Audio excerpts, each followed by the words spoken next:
We start the next session.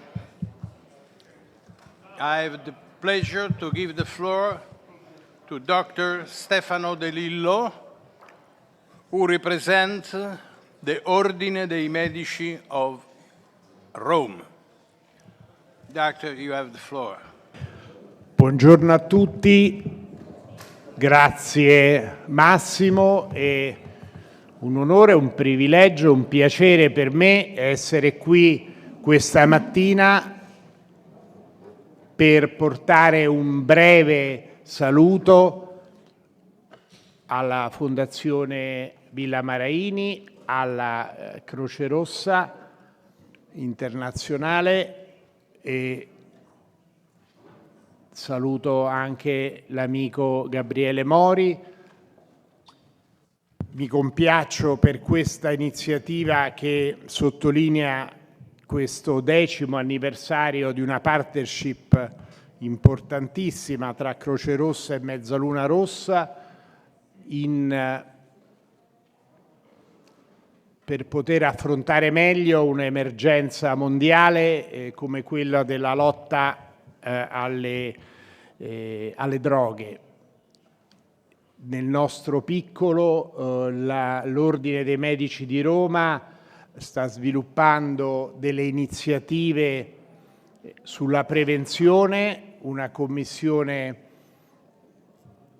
ad hoc fatta da esperti, medici, psichiatri, psicologi che possano agire con campagne soprattutto nelle scuole, tra i giovani, nei circoli sportivi, al fine di far conoscere la pericolosità delle sostanze tra i nostri giovani.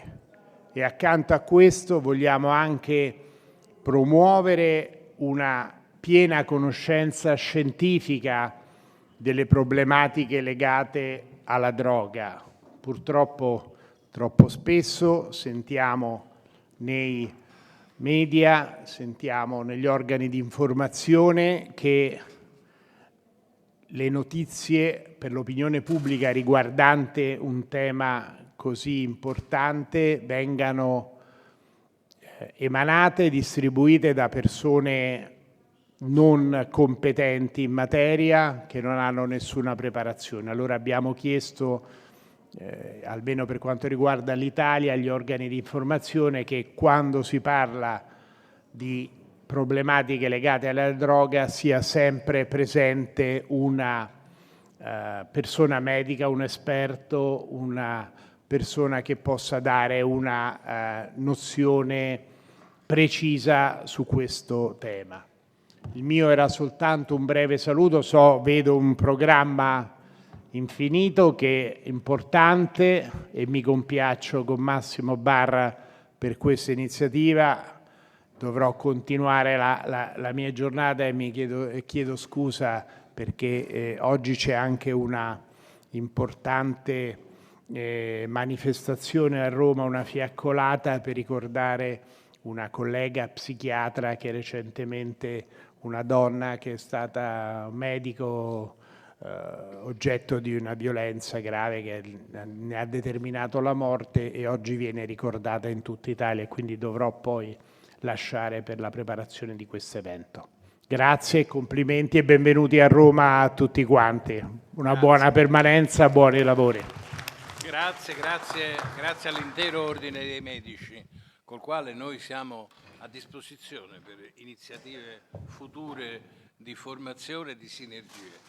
Tra l'altro noi ci servono i medici e sono una razza rara oramai in Italia. In via di estinzione in Italia, purtroppo. Abbiamo bisogno, facciamo un messaggio, abbiamo bisogno di giovani medici. Ecco, bene, grazie.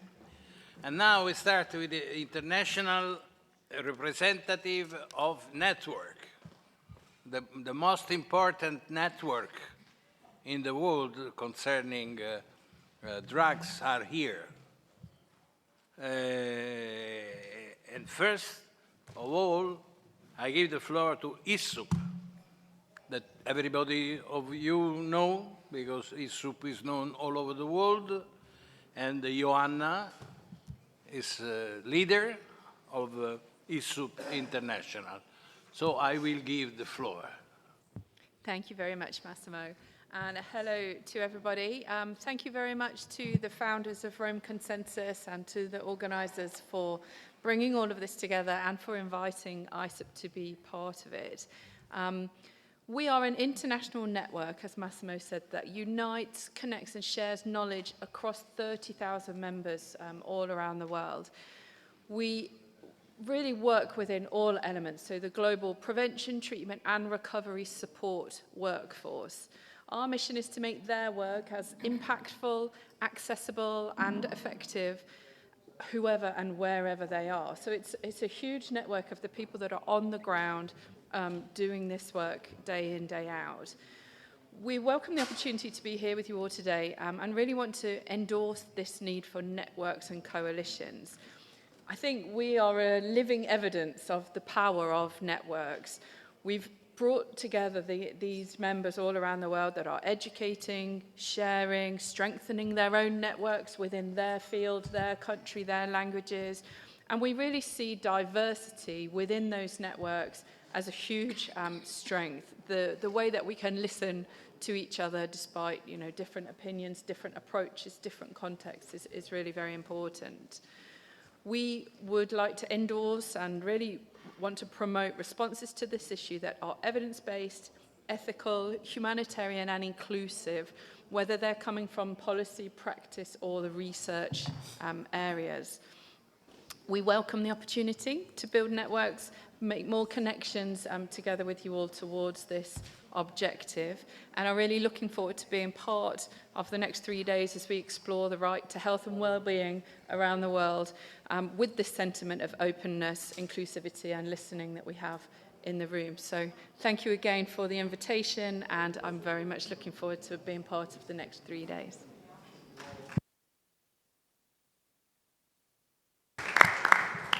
Thank you. I hope you will have opportunity to speak more in deep about ISUP. For us, it's a priority, a relationship with the ISUP and with the other big network. First of all, ISUP. Next speaker is Augusto Nogueira. You have the floor. Good morning to everybody. First of all, I'd like to say thank you very much to Massimo and to all his team for the invitation and for all the hospitality that having to me and on behalf of VNNGOC. Distinguished delegates, guests, colleagues, ladies and gentlemen, my name is Augusto Nogueira and it's my pleasure to speak today on behalf of Matej Kozir, the new chair of the VNNGO Committee on Drugs. Unfortunately, he was not able to come to Rome this time due to illness in the family and some other urgent obligations. But he's sending you many greetings from neighborhood Slovenia and wishing you all a great summit and anniversary event. Thank you for giving the VNNGO Committee on Drugs the opportunity to address this very important event. For those of you who may not know us very well, the VNNGOC exists to empower and support civil society groups from around the world, including our more than 370 members from more than 100 countries. Our mission is to support, promote and protect the engagement of civil society in international drug policy, discussions and policy, and decision-making process, including with the Commission on Narcotic Drugs, United Nations Office on Drugs and Crime, International Narcotics Control Bureau, World Health Organization, and many others. Our attention in the forthcoming months will be focused on the preparation for the next year's midterm review of the 2019 Ministerial Declaration. Based on the modalities resolution adopted at the 66th CND in March this year by consensus, civil society and VNNGOC itself will play an important role towards implementing the existing commitments. The document guarantees the participation of NGOs in both the general debate and the two interactive multi-stakeholder roundtables. As stated at the closing CND plenary session, we want to reassure all member states of our commitment to support and ensure the meaningful, respectful and productive participation of NGOs throughout this process. Let us return to the event and the achievements that have brought us here today. It is a privilege to speak today as part of the 10th anniversary celebration of Red Cross Red Crescent Partnership on Substance Abuse. Reaching this milestone is a wonderful achievement and a testimony to the amazing work that Red Cross and Red Crescent team and your partners do to improve the lives of so many people. One of the most important outcomes of this partnership is the Roma Consensus Advocacy Initiative and the Statement, which is now supported by more than 7,000 professionals and 600 organizations from over 70 countries. This impressive and inspiring support is also an important reminder to us all that when we put people and communities first, there is no dichotomy between different approach and service. Now, more than ever before, the work of civil society organization networks and such partnerships is crucial due to increased needs and challenge, especially in the period of recovery from the COVID-19 pandemic. As both the chair, Matej Kosi, and I work in the field of prevention as well, and as many Vienna GOC members work in this field, we would like to see the Roma Consensus Initiative builds on its work in this area and strengthen its commitment to investing in the development, implementation, and evaluation of evidence-based prevention programs and interventions in early developmental stage and beyond the drug use per se, while promoting the implementation of the UNODC/WHO International Standards on Drug Use Prevention in educational and family settings, workplaces and communities. I hope that you'll take this proposal as a challenge in the preparations of the Rome Consensus 3.0, and the Vienna GOC stands ready to assist you in this endeavor. I wish you all the best on behalf of the Vienna GOC Committee on Drugs. Matej Kosi, Chair. Thank you very much. Thank you very much, Augusto.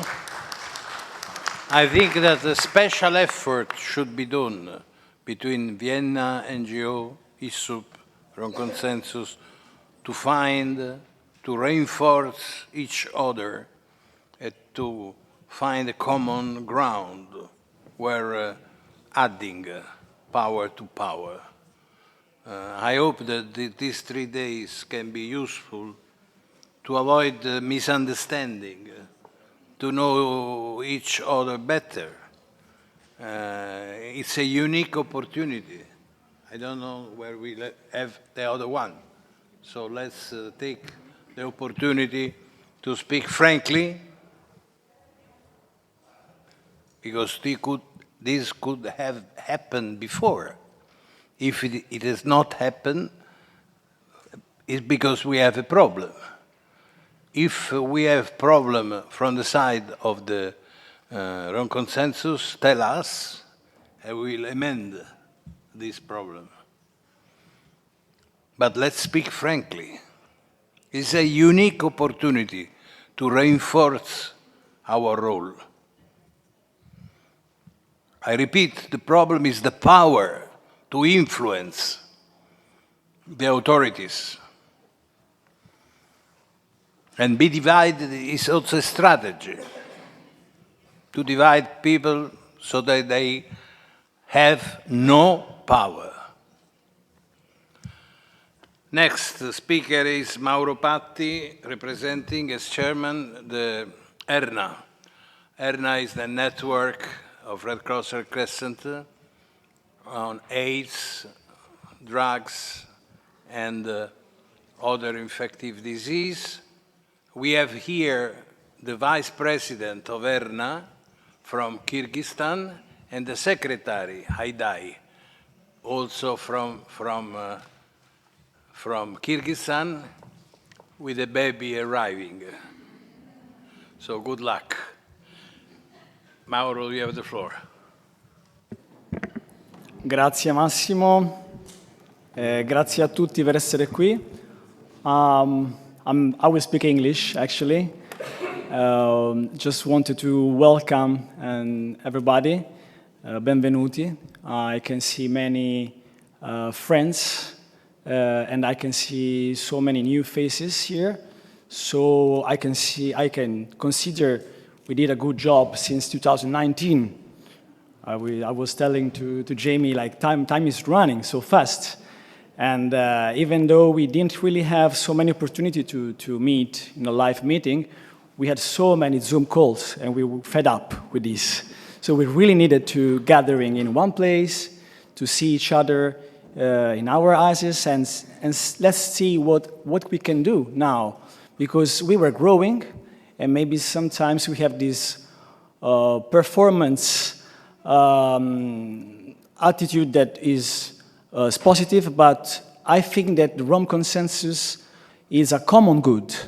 It could be a compass for many organizations that are working in the field of drugs, but also for other professional organizations that are working for human rights and for make this world a better place. Actually, ERNA, I will present you ERNA very briefly, is an internal network of Red Cross Red Crescent family. It's a thematic network that was created and established in the 90s with the aim of contributing in the fight against HIV. And now it's gathering more than 30 national societies. It's a regional network in Europe and Central Asia.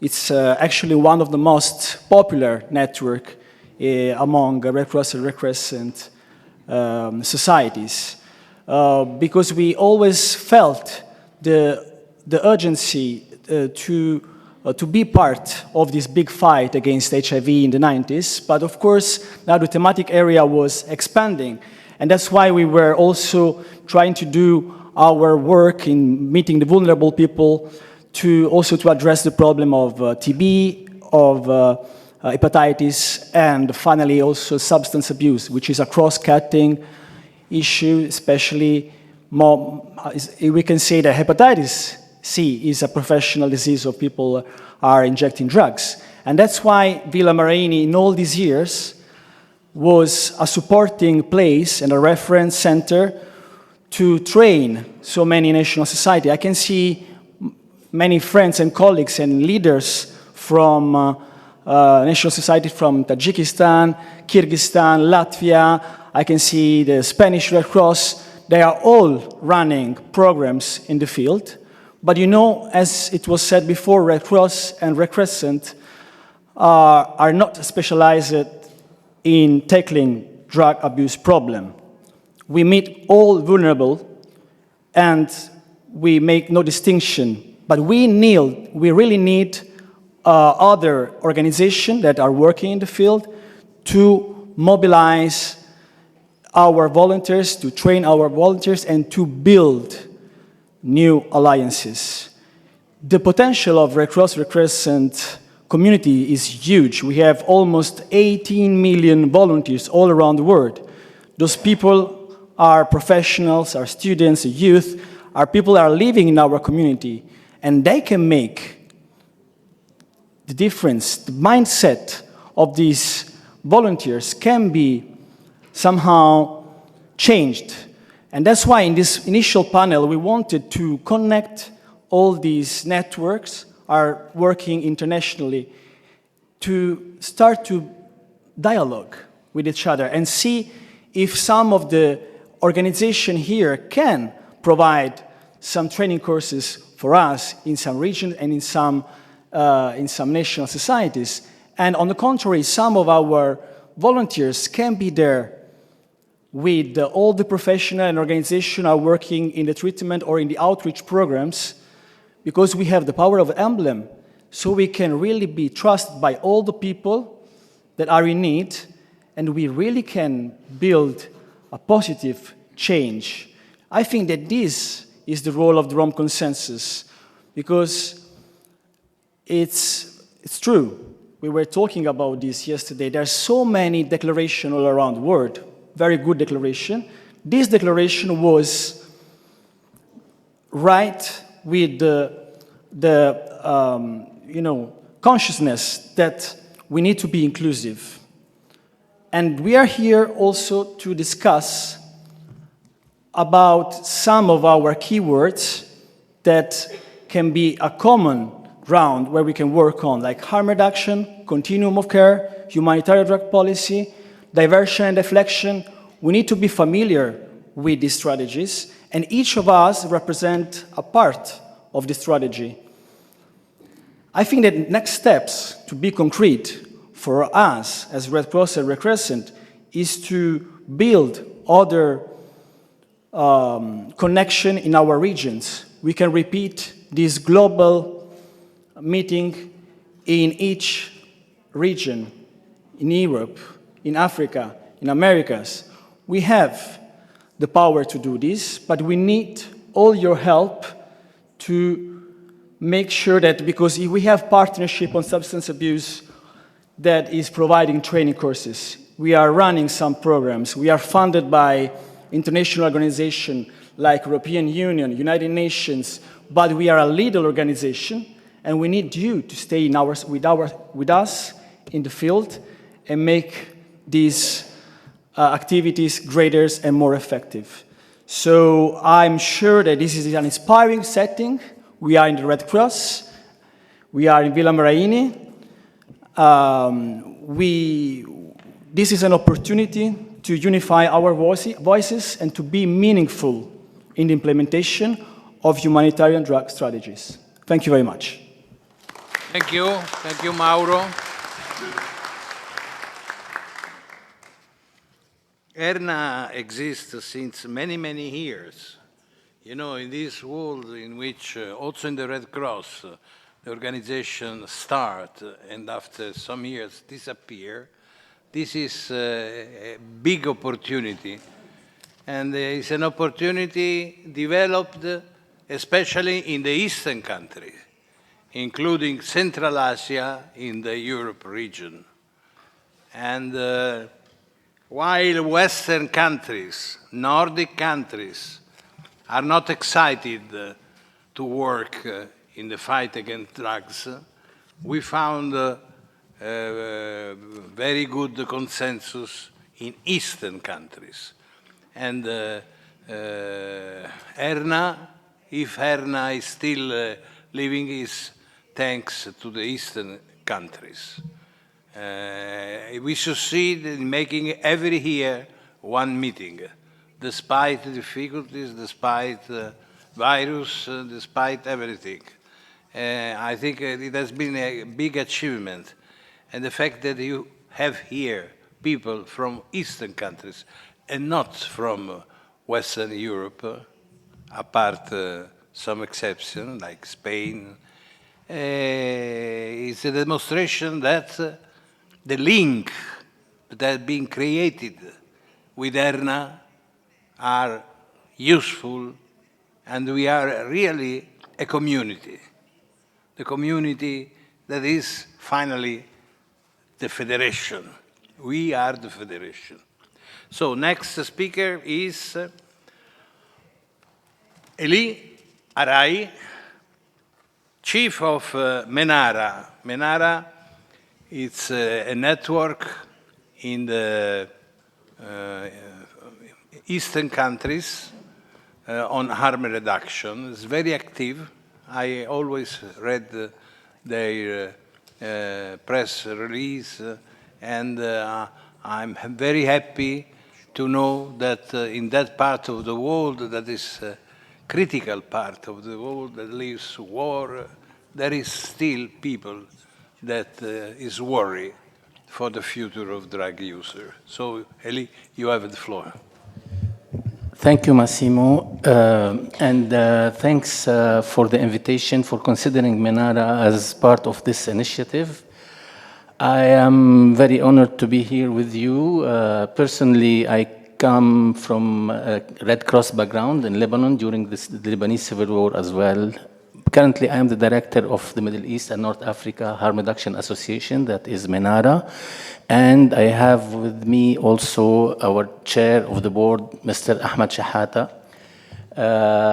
MENARA is, as it was mentioned, MENARA is a regional network on harm reduction that is covering around 20 countries in the Middle East and North Africa, we decided not to have a strong structure. We work with local partners, national partners in each country, so we don't have, let's say, branches here and there. But the main objective of MENARA is to strengthen the civil society organizations in the region through advocacy work, to enabling environment, and to encourage the decision makers at the country's level to adopt harm reduction strategies, but also we work with a group of Muslim and Christian religious leaders, with a group of law enforcement, judges and prosecutors, and very soon we will start some meetings with parliamentarians from different countries of the region, and of course with the League of Arab States, in order to support the implementation of the Arab AIDS strategy. I won't be too long, but I think that I will give you, I take an example. And I'll take the example of Lebanon. We are, in Lebanon, I'm not sure if you know about the situation. Lebanon is going through a very severe economic crisis, and that was topped up by the Beirut blast in 2020. And of course, all the issues related to this. But when we talk about people who use drugs, and as we all know that people who use drugs is not a crime and it shouldn't be considered as a crime, we ask ourselves, why are people still punished? Why they are in the prisons? In our region, with the very repressive laws concerning the drug use, where some of the countries are still having the death penalty for drug use as well, we think that this is inhuman. Especially that the real criminals, the thieves, and the head of the mafias are free, while a person who uses drugs is in the prison. Imprisoning people is not the solution.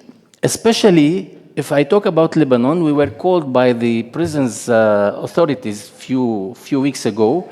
They don't have money to feed them. They are threatened to be without food in the prisons. The prisons are overcrowded.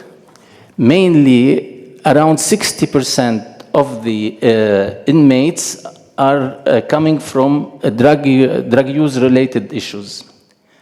So why is that? Especially that they don't have any other plan. The health services don't exist in the prisons. And they don't have any plan for rehabilitation, for social and professional reintegration. At this stage, we can say that this is a crime.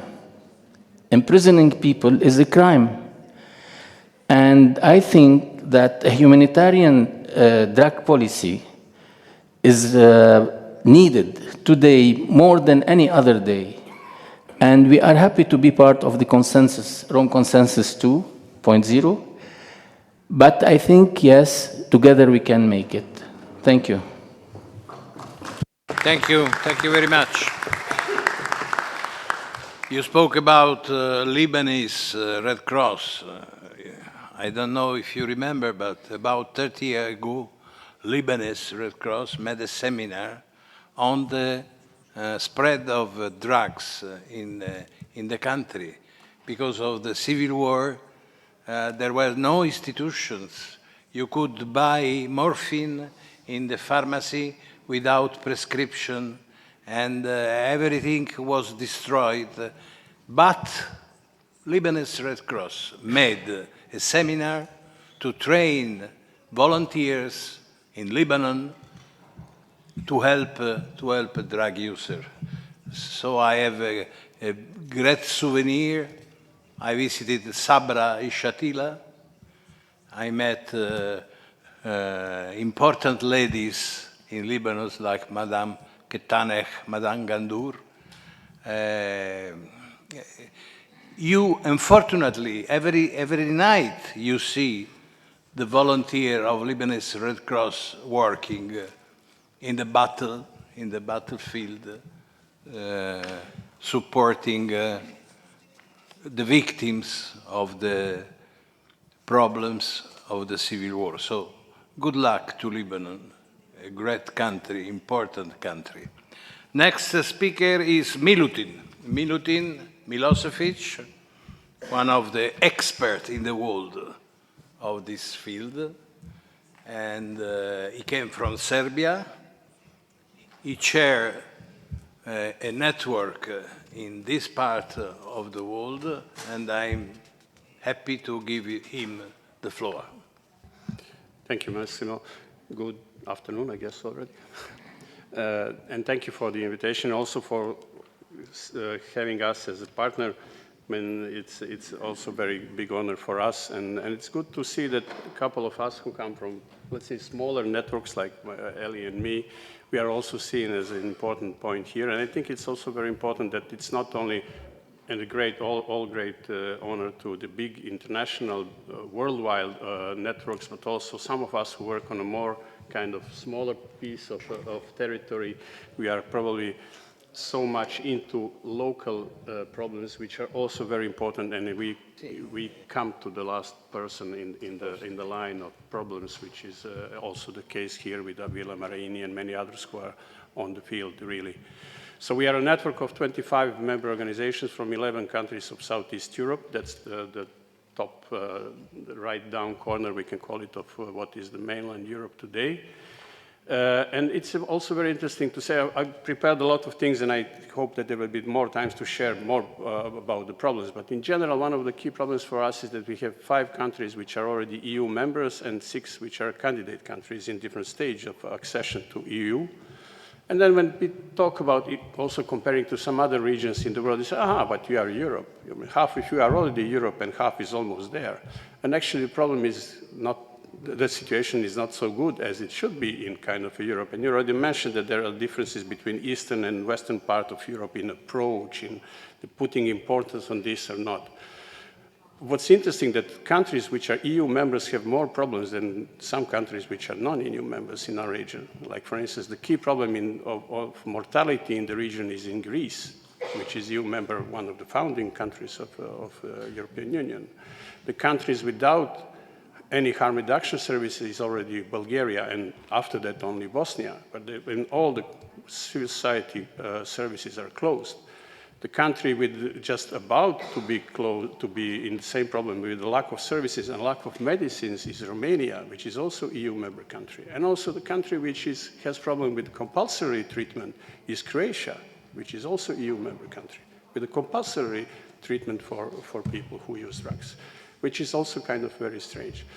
And then when we talk about EU, the candidate countries, 98% of all the requests which are on our path towards become EU member states is law enforcement. And it's just by chance sometimes mentioned that among others, people who use drugs, among other vulnerable populations, I do not need to mention them, there is a need for universal health care for everyone, and that's where we stand there. And that's also a problem for us, which we are trying to solve. And actually, the reason why we created the network is it's created originally by civil society organizations working on field with people who use drugs, harm reduction providing services, is that we would like to change the situation so that human rights and health are the basis of drug policies in the region, which is actually at the moment not the case. Very much similar to our colleagues from Menachra, there is a long history of conservatism and stigma and discrimination against people who use drugs. Also, like Massimo mentioned this morning, it's their pleasure to use drugs, so let them take care about their problems and not the society, which is a completely false thing. And then also I have to say that also when we talk about health approach, that the surveys we did as the network is that most of the discrimination against people who use drugs come from police officers and from health providing people, which is problematic. People who should provide health services to people who use drugs are discriminating them. And we need to change the situation, and that's why we are trying to do this. I think it's also important that one of the reasons why we are here also is what was also mentioned already before, that civil society has a big role to do in this field.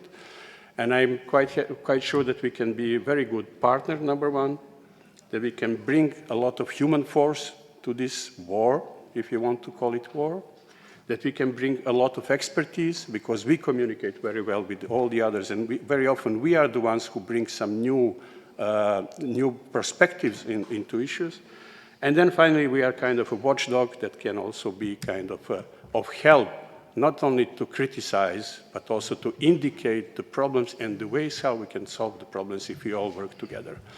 And maybe the key message, I think, that also from the experience we have, is that we need to put people into the center of the drug policy, which is usually not the case. Most usually it's about substances or about crime, and then maybe about people. I think we should turn the order and then and that's why we are all here, I think, that people should be the centers of the of the drug policy. And I hope that we will have enough time to share also about this in these few days. Thank you. Thank you, Milutin. I fully agree with you. We have time in the last part of our meeting to suggest in concrete what we can do, strengthening the partnership, the cooperation, mutual new ideas, new food for brain, putting together to have more power in the fight against the bad consequences of the use of drugs. Last speaker of this session is a person well known, Jamie Bridge, that has been for many years the chairman of the Vienna NGO. So he's a big expert. He works for International Drug Policy Consortium, and he knows everybody in every part of the world.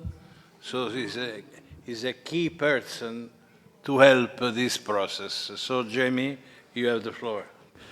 Thank you very much, Massimo. I see I'm the last one on this list, so I will be quick, and really just want to echo what everyone else has said about the Rome Consensus and how great it is that you've brought everyone here together to plan this next phase, this next kind of stage for the consensus.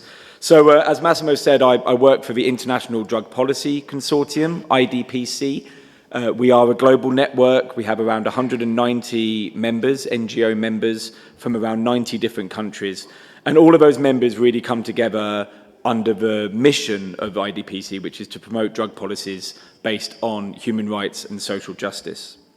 Our work includes, amongst other things, we produce the Global Drug Policy Index, which is an attempt to measure and evaluate drug policies in selected countries around the world. And we also run the Support Don't Punish campaign, which has been running for a decade now, on the 26th of June, which is the United Nations International Day Against Drugs. We also, on behalf of our network, do a lot of engagement at the United Nations level with the Human Rights Council, with the Commission on Narcotic Drugs, and other spaces. And I think that's really where we've been able to support, alongside Vienna NGO Committee, support the Rome Consensus in phase one. And we can talk more around what the opportunities are going forward. I think the key word I've heard today is actually from Mauro when he talked about the potential here, because I think what we've got in front of us in this document is a good start. That's what it is. It's a good start. It's not a finished product. It's not an end to a mean. It's a good start.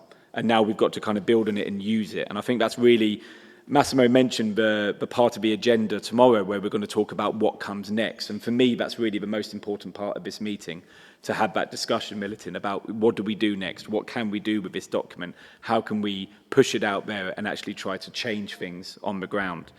I was lucky enough to be here in this room in October 2019 when we kind of worked on that document and kind of came up with that first work plan, and IDPC has been a signatory since that very first kind of stage, and we're very proud to be that.